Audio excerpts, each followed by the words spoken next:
And Cigar running a monstrous race today to win the Naira Mile. Cigar, a two-length winner.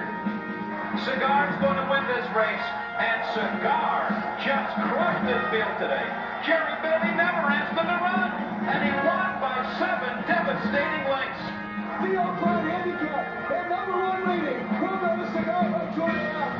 It is Cigar who's triumphant wire to wire. A confident and jubilant Jerry Bailey comes home with Cigar.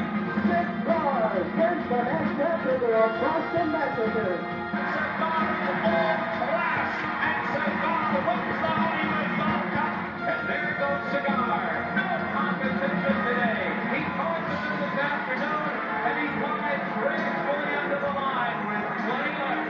Cigar opening up the next stretch. He has won 11 in a row. A quarter of a mile between Cigar and a perfect season. Jerry Bailey turns him loose, and here he is. The impossible, invincible Cigar. And he wins with devastating ease. Cigar, invincible for the 13th time in a row. But Cigar is digging deep. He's going to have his fly harder. He's coming back. And Bailey Cigar is returning. And the line Cigar might be confident.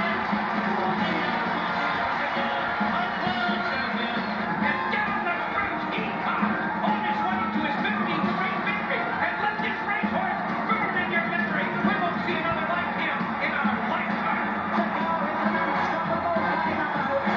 Rise of star champion. 16 in succession as Cigar assumes the crown of immortality. Here he is. Let's welcome Mighty Cigar.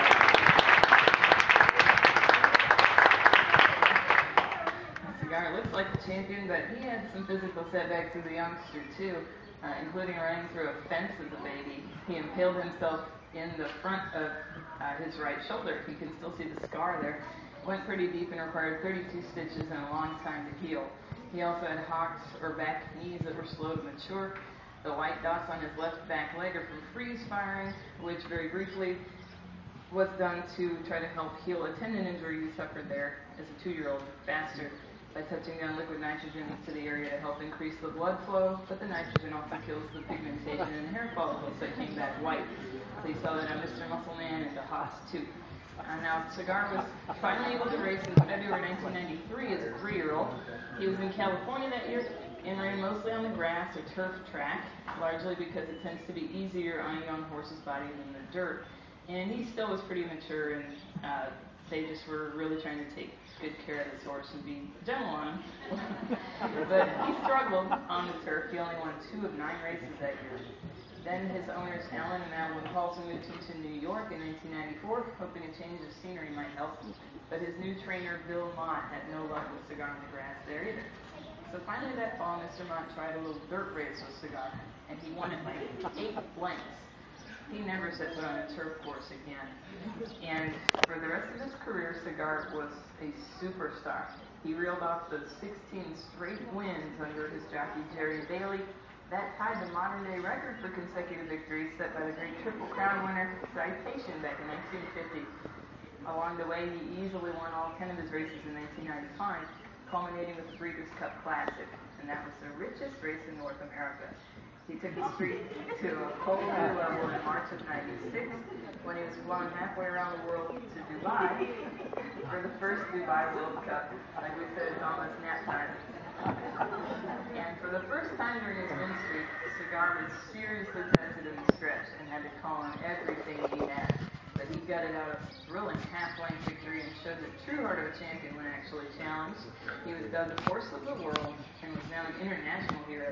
He got the streak to 16 that July, just an unbelievable feat. He was not quite able to get it to 17 to break the record, but did very well the rest of the year. And when he retired that November, he was the richest horse ever, with earnings of just under $10 million. He was unanimously named the U.S. Thoroughbred Horse of the Year in 1995 and '96. When he went to stud in '97, he was actually found to be completely sterile. Fertility treatments did not help over 2 years, so he was brought to the horse park in May of '99 so his fans could visit him. Shortly after his arrival, he was named the Thoroughbred of the Decade for the 1990s and the 18th greatest thoroughbred of the entire 20th century. Cigar is 22 years old now, looking and feeling fantastic. He's about 16.3 minutes tall. He's good and he knows that he has a very high opinion of himself, as you can imagine, with a horse like he is. Once again, this is the incomparable Cigar.